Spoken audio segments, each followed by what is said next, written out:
In the small and quiet town of Springfield, located in Vermont, life went on as usual. The town, with a population of just over 4,000 people, has always seemed like an ideal place for those who strive for peace and quiet. Streets with neatly trimmed lawns, friendly neighbors and well-kept houses created a picture of a typical American countryside where everyone knew everyone and news traveled faster than the morning newspaper arrived. The Hatcher family has always been visible to local residents. Richard and Martha Hatcher moved to Springfield 20 years ago when their children, James and Elizabeth, were very young. Richard, a man about 52 years old, built his own construction business from scratch, which allowed him to provide his family with everything they needed. He was a man of strong principles and always believed in hard work and discipline. His stern but fair character earned him respect in the town, especially among those who worked on his construction sites. Martha, Richard's wife, worked as a teacher at a local school. She was a kind-hearted and sympathetic woman in her early 50s who retained her natural charm and tenderness, which made her a favorite among her students and colleagues. Despite her gentleness, Martha always tried to maintain strict moral principles in the family, although it seemed that she did not always understand or accept the choices of her children. James, the eldest son, was an intelligent and reserved young man at 25 years old. He worked at the local library, where he got a job right after graduating from college. Since childhood, James was distinguished by a penchant for reflection and solitude, preferring to spend time reading books rather than in the company of peers. His calm disposition and deep immersion in the world of knowledge often caused bewilderment in his father, who believed that his son should be more active and active. However, James never felt the need to live up to his father's expectations. Preferring to follow his own interests, Elizabeth, James's younger sister, was the complete opposite of her brother. Bright, cheerful, and creative, she always stood out from others. At 23, Elizabeth was in college dreaming of becoming an artist. Her passion for art sometimes led to conflicts with her parents, especially her father, who believed that art could not provide her with a stable future. However, Elizabeth stubbornly went her own way, not paying attention to criticism. The town of Springfield was full of rumors and gossip, as is often the case in small communities. Local resident Gary, owner of a cafe on the main street, was one of those who always knew all the latest news. He was Richard's friend and often came to his house for a cup of coffee, discussing business and the latest events in the city. It was Gary who first noticed that something had changed in the behavior of James and Elizabeth. He couldn't say exactly what it was, but some subtle tension present between brother and sister made him wary. Detective Andrea Morris, an experienced detective, has long worked in the police department of a neighboring city. Her reputation for solving difficult cases was known far beyond her jurisdiction. Her analytical mind and ability to notice small details that elude others have made her an indispensable specialist in investigating the most complicated crimes. Soon her skills will prove essential to solving the tragedy that was about to unfold in quiet Springfield. This story begins quietly, like the calm flow of a river, but soon the audience will plunge into the dark depths of forbidden feelings, secrets, and lies. Springfield, which seems so peaceful and prosperous, will become a place where a real drama will unfold, the outcome of which will be impossible to predict. It all starts with an ordinary day when James and Elizabeth decide to spend time together. But their secret connection, which they so carefully hid, begins to become more and more obvious to others. This will be the beginning of the end, the tragedy of which will soon shake not only their family, but the entire town. Several weeks have passed since Gary, the owner of a local cafe and an old friend of the Hatcher family, first noticed strange behavior in James and Elizabeth. For such a small town as Springfield, any anomaly immediately became the object of attention. But this time, Gary was in no hurry to share his observations with others. He knew that family matters were a delicate matter and did not want to unnecessarily stir up rumors. However, suspicions began to gradually grow like a snowball. At first, these were minor moments that might seem ordinary at first glance. Gary noticed that James and Elizabeth began to spend much more time together. This was not so unusual for brother and sister, who had always been close. But now their meetings took on some kind of secrecy. They often met in secluded places, on the banks of a river, where there were almost no people in the summer months, or in an old, abandoned chapel on the outskirts of a city where few people went. One day, late in the evening, when Gary was finishing his workday in a cafe, he saw James and Elizabeth sitting at a table in the corner. Their conversation was quiet, their faces were serious, and their eyes avoided meeting other visitors. Gary couldn't hear their conversation, but the way they leaned towards each other, the way his brother lightly touched his sister's hand, made him wary. There was clearly something more between them than just family affection. As they stood up to leave, Gary noticed how James hugged Elizabeth tightly, and then looking back, they quickly left the cafe as if trying to avoid prying eyes.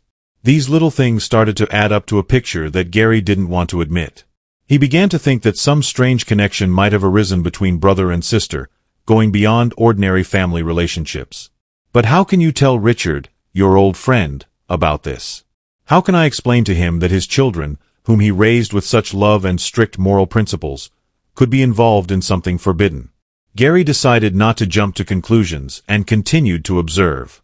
In the following weeks, he noticed how James and Elizabeth avoided communication with other people, increasingly choosing solitary walks along forest paths that led to an old barn, long abandoned and hidden from prying eyes. This place, which once served as a storage area for tools and agricultural equipment, became their secret hideout. One evening, as dusk began to fall over the city, Gary decided to follow them. He understood that this was not entirely correct, but the feeling of anxiety that settled in his heart did not give him peace hidden among the trees. He saw James and Elizabeth enter the barn, after which the door closed behind them. Gary remained waiting, watching the building. His thoughts raced from half-formed guesses to fear of what he might see there. Time passed, but they did not leave. Sometime later, when it was almost dark, the barn door opened again and James and Elizabeth came out. There was a strange mixture of relief and anxiety on their faces, as if they had just gotten rid of a heavy burden. But they understood that the consequences of this were not yet over. Gary remained in his hiding place, not wanting to be seen, but what he saw only strengthened his suspicions. Returning home, Gary could not sleep for a long time. Thoughts about what he saw haunted him. He began to wonder whether he should share his observations with Detective Morris, who was known for her uncompromising approach to uncovering the truth. But to do so would cast a shadow on a family that had always been an example of integrity in Springfield. The next day, Gary tried to talk to Richard, but his friend, as always, was busy with business. They met at a construction site where Richard was supervising a team of workers. Gary tried to hint at what was bothering him, but Richard, engrossed in his work, didn't pay much attention to it. He believed that children were going through normal teenage angst, and that it would go away on its own. But Gary felt that the matter was much more serious. He decided that he would continue to observe James and Elizabeth to finally confirm his suspicions. Meanwhile, a feeling of anxiety and a vague premonition of impending trouble flared up in his soul more and more. He knew that if his guesses were confirmed, the consequences would be devastating not only for the Hatcher family, but for the entire city. Meanwhile, James and Elizabeth continued to lead their double lives, trying to hide their secret affair from everyone. But they did not suspect that they were already being watched and that their every action was becoming part of a large mosaic that would soon form a terrible picture of tragedy. Months had passed since Gary began to notice strange behavior in James and Elizabeth, and his suspicions only grew stronger. Meanwhile, tension was growing in the Hutcher family, which did not go unnoticed by either Richard or Martha. At first it was small details. James became even more withdrawn and distant than usual, and Elizabeth, usually cheerful, suddenly became nervous and irritable. Their relationship with their parents began to deteriorate, and this led to frequent quarrels. Richard, a man of strict principles, could not understand what was happening to his children. He tried to talk to James, but the conversations ended in nothing. James looked away and went into his room, avoiding revelations. Martha also noticed changes, especially in Elizabeth's behavior. At first she thought it might be related to her studies or problems with friends, but when she tried to discuss it with her daughter, she was faced with strong resistance and distrust. Elizabeth, always open and trusting with her mother, now closed herself off. She avoided talking about her feelings, and any mention of James caused her obvious anxiety. Martha felt that her daughter was hiding something, but did not know how to reach her. Her heart sank with concern for the children, but she could not understand the reason for these changes. One evening, when the whole family had gathered for dinner, the tension reached its peak. Richard, tired of constant silence and omissions, decided that it was time to dot all the I's. He turned sharply to James, demanding an explanation. "James, what's going on?" he asked, looking at his son across the table. "You've become withdrawn, avoiding work, and your mother is worried. Is something wrong? Maybe you're having problems at work, or are you quarreling with someone?" James, who until that moment had been intently picking at his plate with his fork, froze. His eyes briefly met those of Elizabeth, who sat opposite him. The look was short, but it conveyed a whole range of emotions. Fear, guilt, uncertainty. Elizabeth nervously straightened her hair, avoiding her father's gaze. "It's okay, Dad," James answered quietly, lowering his head again. "It's just a lot of work, that's all." But Richard was not satisfied with this. He was alarmed not only by his son's silence, but also by his daughter's reaction. He noticed how she avoided looking in his direction, how her hands trembled when she reached for the bread. His suspicions that something serious was happening between the children only intensified. "I don't think it's just a job," Richard insisted. "You and your sister have been acting strange lately. If you're having problems, why not share? We are a family, and we must trust each other." These words hung in the air like some kind of accusation. Martha felt the atmosphere in the room becoming increasingly tense. She understood that Richard was trying to understand the situation, but his straightforwardness and rudeness could only make the problem worse. "Maybe we should just talk," she suggested softly, trying to soften the tone of the conversation. "James, Elizabeth, we just want to help you," but there was no reaction. Elizabeth pushed her plate away and stood up from the table. "I'm not hungry," she said over her shoulder and left the room, leaving her parents and brother alone with their worries. After she left, Richard sighed irritably. He was a man of action, accustomed to solving problems quickly and efficiently. But here he was powerless. The son and daughter seemed to have withdrawn into their own world, isolating themselves from him and Martha with a wall of silence. At this time, Gary continued to observe what was happening. He couldn't get the scenes he'd seen in recent weeks out of his head, and his worry for his friends only grew. He realized that he could no longer remain silent. One day, he decided to share his suspicions with Detective Andrea Morris. Knowing that she would be able to understand this situation, Detective Morris, known for her sharp mind and professionalism, welcomed Gary into her office at the police department. She listened to him carefully, without interrupting, and as the story progressed, her face became more and more concentrated. "I'm not sure this is something criminal," Gary concluded, rubbing his hands nervously. "But something is clearly wrong. I have known this family for many years. And James and Elizabeth have always been like best friends. And now it's more like something else." Morris nodded thoughtfully, her gaze remaining cold and analytical. "It could just be a family crisis," she noted. "But I agree that there may be something more here, especially if this is due to their secrecy. I'll talk to the family, try to figure out what's going on." Meanwhile, in the Hutcher household, relations continued to deteriorate. The tension between James and Elizabeth became increasingly apparent. They could no longer hide their feelings as they had done before. Every time they were alone, intense, emotional conversations took place between them, which they carefully hid from their parents. However, the secret they kept became increasingly unbearable. Elizabeth increasingly thought that their relationship could not continue. She understood that their relationship would destroy not only their family, but also themselves. Her internal conflict intensified, and she could no longer look at her brother without feelings of guilt and fear. One evening, when her parents were already asleep, Elizabeth approached James in his room. She quietly closed the door behind her, as if afraid that they might be heard. "We can't go on like this, James," she whispered, her voice trembling with tension. "This is wrong, and you know it." James sat on the edge of the bed with his head down.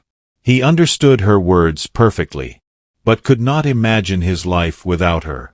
His feelings for his sister outgrew all possible boundaries, and he was ready to do anything to maintain their connection. "I know," he finally answered, looking up at her with eyes full of pain and despair. "But I can't lose you, Elizabeth. We have to come up with something." These words, full of despair and fear, only intensified the internal struggle in Elizabeth's soul. She knew this couldn't go on, that they had to stop before it was too late. But every word, Every glance from her brother destroyed her resolve. The next morning, Martha noticed Elizabeth running out of the house without breakfast and heading towards the forest. She knew that her daughter had become more withdrawn lately, but now it seemed especially strange. Martha wanted to follow her, but Richard stopped her, saying that children need space to sort out their problems. But Elizabeth didn't just go for a walk. She headed to the very place where she and James spent a lot of time together, to the old barn. She knew she had to make a decision that would change their lives, a decision that will determine their fate and the fate of the entire family. The transition to a critical point in the lives of James and Elizabeth was inevitable. Their secret romance had reached the stage where they could no longer pretend that everything was under control. The realization that their feelings were forbidden destroyed them from the inside. There was tension in every look, in every word, and this tension slowly but surely pushed them to the edge of the abyss. Elizabeth, feeling that the situation was getting out of control, decided that they had to do something drastic. The meeting in the old barn was to be a turning point in their lives. She thought about leaving with James, starting a new life somewhere far away, where no one would know them or judge them for being together. This idea seemed like salvation to her. But at the same time, it was madness. When Elizabeth entered the barn, she saw James sitting on the floor, hunched over and lost in dark thoughts. His face was pale and his eyes were full of melancholy and fear. He raised his head when he heard his sister's steps and their eyes met. This moment was filled with an emotional storm that played out in their hearts. "We can't do this anymore, James," Elizabeth said, her voice trembling. But there was determination in it. "I thought about it all night. We have to leave here. We will never be understood, and if someone finds out what is happening between us, it will be the end." James looked at her, trying to process her words. The thought of leaving frightened him, but at the same time, it seemed like the only way out of this nightmare. He couldn't imagine his life without Elizabeth, and the prospect of losing her tore him apart. "Leave," he repeated, as if he couldn't believe his ears. "Where? How can we start over? We have no money, no plan. This is crazy, Elizabeth." Elizabeth knew he was right, but she had no other choice. She understood that if they stayed, their secret would definitely become apparent. They will not be able to hide their feelings forever, and then the consequences will be catastrophic. "We can start everything from scratch," she persuaded him, sitting down next to him. "I'll sell my jewelry. We can pawn something from the house. The main thing is to get as far away from here as possible. Start a new life where no one will know who we really are." James felt panic wash over him. He understood that the situation was really serious, but the prospect of leaving everything they knew, leaving his parents, his home, his job, seemed too scary to him. However, the fear of losing Elizabeth was stronger. "Are you sure this is the only way out?" he asked, trying to find in her eyes at least some hope for a different path. "Yes," she answered without a shadow of doubt. "Only trouble awaits us here, James. If we stay, sooner or later, everything will collapse. We must act now, while there is still time." James sighed heavily, trying to comprehend her words. He understood that she was right, but his heart was breaking at the thought that they would just give up everything and start life from scratch, running from their own past.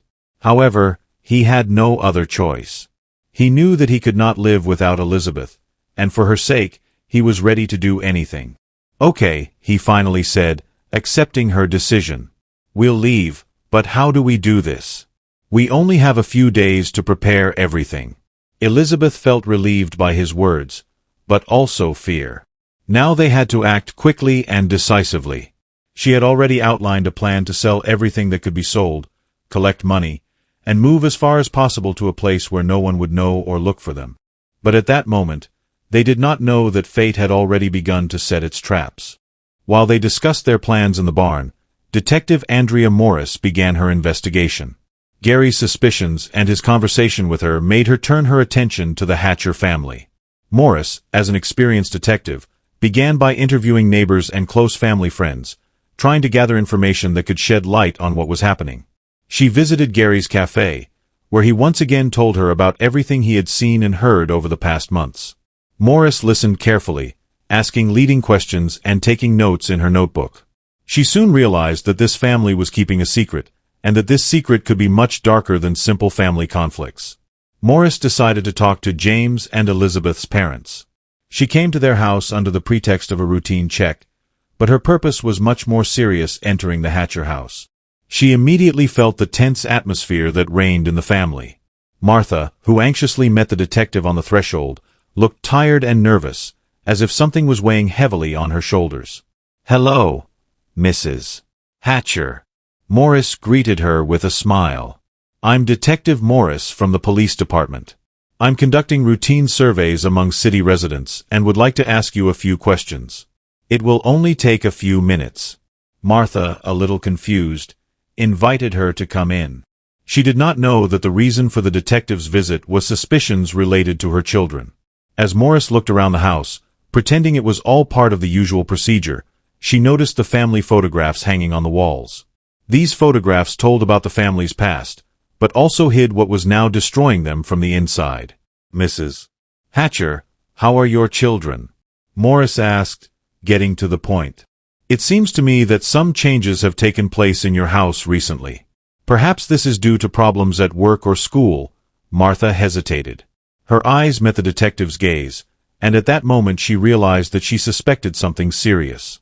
"James and Elizabeth have always been close," Martha answered, trying not to show her emotions. "They had difficulties, like all young people, but nothing to cause concern. They are just a little worried about their affairs." "This is fine," but Morris, an experienced detective, noticed Martha nervously fiddling with the hem of her dress. This was a clear sign that the woman was hiding something. "I understand," the detective said calmly, trying not to put pressure on her. "If you have any problems or if you want to talk, I'm always in touch." Morris left her business card, said goodbye, and left, leaving Martha alone with her anxious thoughts. After the detective left, Martha felt that something was wrong. She knew that the children were keeping some kind of secret. But until that moment, she did not realize how serious this secret could be. Meanwhile, James and Elizabeth were preparing for their escape. They began to secretly pack their things, planning to leave under the cover of darkness, leaving no trace. But every step in this regard was fraught with risk. They did not know that Detective Morris had already begun her investigation, and that their secret was about to be revealed. The escalation of the situation has reached a critical point. James and Elizabeth understood that they had less and less time left, and that every step they took could be the last in their attempt to preserve their love and freedom. But they did not yet realize that this path was leading them to an inevitable disaster. The night came that was to become decisive in the lives of James and Elizabeth. The silence that reigned in the Hatcher house seemed deceptive. Inside this cozy family nest was a storm of emotions and fears, ready to burst out. James and Elizabeth spent the entire day in intense preparation, trying not to give away their plan. They knew that time was short, and if they did not leave now, their secret would be revealed, and the consequences could be disastrous. Elizabeth quietly packed a few essentials into a small suitcase, trying not to make a sound. Thoughts of a future full of uncertainty flashed through her head. She understood that their decision to leave was an act of desperation, but at the same time, it was their only chance for salvation. Her heart sank with fear and anxiety, but she forced herself to move on. James was in his room when there was a soft knock on the door. It was Elizabeth. She entered, silently closing the door behind her, and their eyes met. At this moment, they didn't need words to understand each other. Their looks said more than words could. They knew that ahead was a road into the unknown, but it was their choice. And they were ready for any consequences. "We have to go," Elizabeth said quietly, not hiding the trembling in her voice. "Now or never," James nodded, and they went downstairs together, trying not to wake their parents. The house in which they grew up now seemed to them a strange and dangerous place from which they had to escape in order to keep their secret. They moved silently, like shadows, but their hearts beat like drums, foreshadowing the coming disaster. They were about to leave through the back door when they heard footsteps on the stairs. It was Richard, their father. He stood in the way, his face expressing a mixture of surprise and suspicion. "Where are you going?" he asked, looking at their suitcases. At this moment, the tension that had been building for many months reached its climax. Elizabeth froze, not knowing what to answer. But James, realizing the seriousness of the situation, took a step forward. "Father, we're leaving," he said firmly, trying not to show his excitement. "We can't stay here any longer." Richard frowned, his gaze becoming stern and cold. He felt that his children were hiding something, and it was something serious, but he couldn't let them just leave without explaining themselves. "You can't just up and leave," he said, his voice full of determination. "What's going on here? What are you hiding?" These words, full of suspicion and reproach, caused a wave of indignation in James's soul. He felt fear give way to anger. The father didn't understand what they had been through, and his attempt to stop them only made him want to run more. "We're not children anymore," James snapped, taking another step forward. "We will decide for ourselves what is best for us." But Richard was not going to back down. His children, whom he had raised with such love and severity, now stood before him as strangers, ready to reject everything he taught them.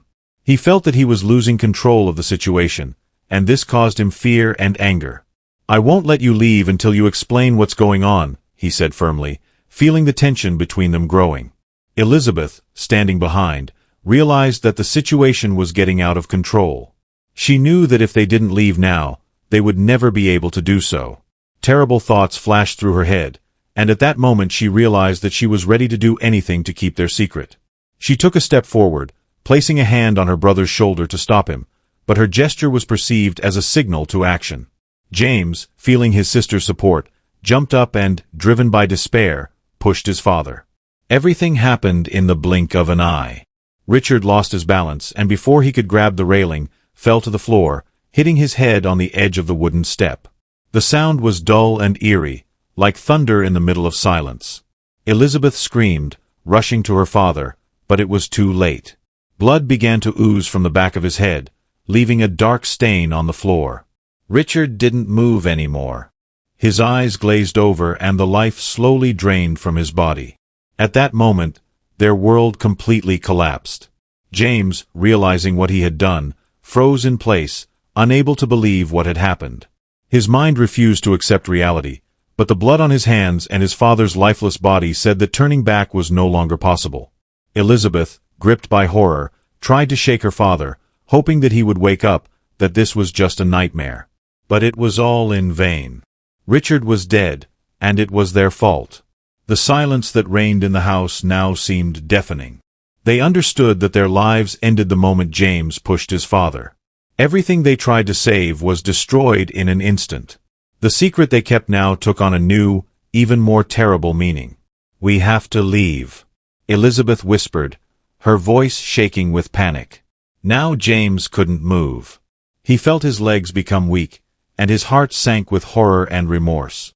But Elizabeth, realizing that every moment of delay only worsened their situation, grabbed his hand and dragged him to the exit. They ran out of the house, leaving only chaos and death in their wake. Their plan to escape into the unknown has now turned into a flight from justice. They did not know what awaited them ahead, but they realized that the way back was cut off forever. Meanwhile, Detective Morris, who was at the police department, received an urgent call. She was informed of a suspicious incident at the Hatcher home. She immediately realized that this could be related to her investigation, and without wasting a minute, she went to the place. When Morris arrived on scene, she saw that the doors to the Hatcher home were open. There was a strange silence inside. Broken only by the quiet creaking of the floor under her feet, the detective stepped inside and immediately felt something was wrong. The smell of blood and mortal danger hung in the air. Morris quickly scanned the rooms until she came across Richard's lifeless body lying at the foot of the stairs. The last emotion frozen on his face was a mixture of surprise and fear. This sight, despite her years of experience, made her heart stop for a moment. She understood that something terrible had happened here, and she also understood that the culprits had already fled. But now she had a task to find them and find out the whole truth. The investigation, which began as a routine investigation, has now turned into a murder case. Morris was determined to solve the case, but she knew the truth wouldn't be easy to find, especially given all the confusion that surrounded the family. James and Elizabeth, meanwhile, were running away from home. Away from the past, away from what they had done. Their hearts were beating stronger than ever, and only one question was running through their heads. What now? What's next? They didn't know that their future now depended not only on their own decisions, but also on how far they could escape justice. The arrest of James and Elizabeth ended their flight, but it was only the beginning of a long and painful process that would have to go through for everyone involved in this tragic story. After they were taken to the police station, Detective Andrea Morris began further investigation to collect all the necessary evidence and bring the case to trial. Her task now was not only to confirm the guilt of these two, but also to understand what exactly led them to this terrible ending. James and Elizabeth were placed in separate cells to avoid any contact between them. Morris understood that their connections could cause new problems and sought to prevent any possibility of collusion. Even though they were no longer resisting, their emotional state was extremely unstable. Elizabeth cried almost non-stop, her face distorted with pain and fear. James, on the other hand, was deeply depressed and showed no emotion. He seemed broken and detached from the reality around him. Meanwhile, the investigation team continued its work. Evidence collected at the crime scene confirmed Detective Morris's initial suspicions. Richard Hatcher had been killed in a deliberate push. The blood found at the crime scene belonged to James, indicating his direct participation in the tragedy. This evidence became key in building the prosecution. Morris also began studying the financial activities of James and Elizabeth. It was discovered that they had withdrawn large sums of money from their accounts several days before the murder. These actions confirmed the assumption that their escape was pre-planned. All these facts added up to a single picture, which suggested that Richard's murder was not an accident, but was the result of a long and painful process that led to a tragic end. Morris interviewed other family members, including Martha Hatcher, who was completely devastated by the incident. The loss of her husband and the arrest of her children became an unbearable blow for her. She remembered moments when she noticed changes in the behavior of James and Elizabeth, but she could never imagine that it would end this way. Her words and memories only strengthened the detective's suspicions that the relationship between brother and sister was far from ordinary. The investigation moved quickly, and the case was soon brought to court. Morris prepared all the necessary evidence to make the case as strong as possible. The trial attracted national attention. People discussed this case, trying to understand what could have pushed two young people to commit such a terrible crime. The story, which began as an ordinary family conflict, turned into a nightmare that affected not only the participants themselves, but also the entire small town in which they lived. During the trial, all the evidence was presented: fingerprints, financial transactions, eyewitness accounts, and of course, examination results. All this proved the guilt of James and Elizabeth. The judge hearing the case was adamant. He understood that before him stood people whose lives had been destroyed not only by murder, but also by the secret they were trying to hide. The verdict was passed quickly. James and Elizabeth were found guilty of murdering their father. The judge sentenced them to long prison terms without the possibility of parole. This decision was made taking into account all the circumstances of the case, but it left an indelible mark on the hearts of those who were close to this family. For Martha Hatcher, it was the end of her world. Having lost her husband and children, she was left alone in a house that now seemed empty and cold to her. Memories of happy days when her family was together haunted her, reminding her that things could have been different. She could not find consolation and continued to live with a feeling of guilt that she could not see and prevent this tragedy. James and Elizabeth were sent to separate prisons to avoid any contact between them. They spent the rest of their days in isolation, wondering what had brought them to this point. Their secret love, which once seemed like the whole world to them, has now turned into a prison from which there was no way out. Every day spent behind bars was a reminder of the mistake that ruined their lives. The story of this family became a warning to everyone who heard about it. She showed that some secrets are too hard to hide, and that trying to run away from the truth can lead to even greater tragedies. The people of Springfield will never forget what happened at the Hatcher house, and this case will forever remain in the memory of the city as one of the most terrible crimes. After the arrest of James and Elizabeth, their lives turned into a series of interrogations, court hearings, and anticipation of the inevitable verdict. For Detective Andrea Morris, this case was not only a professional challenge, but also a personal one. She knew the investigation was over, but the question remained: how could it have gotten this far? What could have pushed the brother and sister onto such a fatal path? After their arrest, They were immediately separated and placed in different prisons. This decision was dictated by the fear that their presence together could lead to collusion or attempts at manipulation. Inside the prison walls, James and Elizabeth found themselves completely isolated, both physically and emotionally. They could no longer support each other, and this only increased their despair for James. Life behind bars was an unbearable ordeal. He, accustomed to solitude but never experiencing true isolation, found himself face to face with his fears and regrets. Every day reminded him of what had happened, and these memories became real torture for him.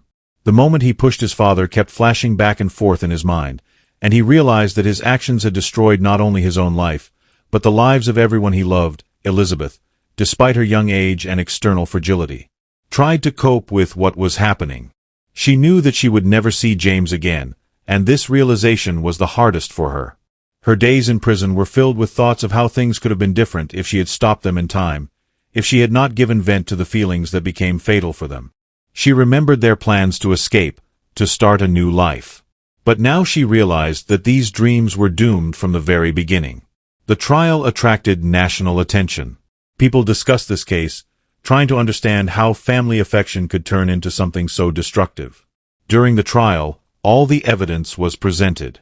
Fingerprints, financial transactions, examination results, and witness statements. All this added up to a convincing picture of James and Elizabeth's guilt. The verdict was pronounced with cold inevitability. James and Elizabeth were convicted of the murder of Richard Hatcher and sentenced to long prison terms without parole. The judge took into account all the circumstances of the case, but the severity of the sentence reflected the gravity of their crime. For Martha Hatcher, this verdict was the final blow. Having lost her husband and children, she was left alone in a house that was once filled with love and happiness. Now this house has become for her only a reminder of what she lost. She continued to live with guilt and constant memories of what she could have done to prevent this tragedy, but the past could not be returned. And she was forced to come to terms with the fact that her life had changed forever. The story of James and Elizabeth, which began as an innocent affair, turned into a tragedy that destroyed not only their lives, but also the lives of their family. Their fate became a warning to all who heard about them. The people of Springfield will never forget what happened at the Hatcher house, and it will be remembered as one of the worst crimes in the history of their city. For Detective Andrea Morris, completing this case was not only a professional achievement, but also a source of deep reflection. She knew that she had done everything possible to ensure that justice would prevail, but in her soul there remained a feeling of sadness for those whose lives were destroyed. She understood that some secrets were too dangerous to keep, and that trying to escape the truth could lead to even greater tragedies. The story of this family became a reminder for her of the fragility of human life, and how important it is to notice signals in time that can prevent trouble. As the trial ended and the final pages of the case were closed, life in Springfield slowly began to return to normal. But the residents of this small town knew that this story would forever remain part of their past, part of that dark side that they could not forget. The Hatcher house, now empty and abandoned, has become a symbol of a broken family and a reminder that even the quietest places can hide the darkest secrets. Thanks for watching. Subscribe and like this video for more true crime video. Don't forget to leave your thoughts and theories in the comments section below. Take care and see you in the next video.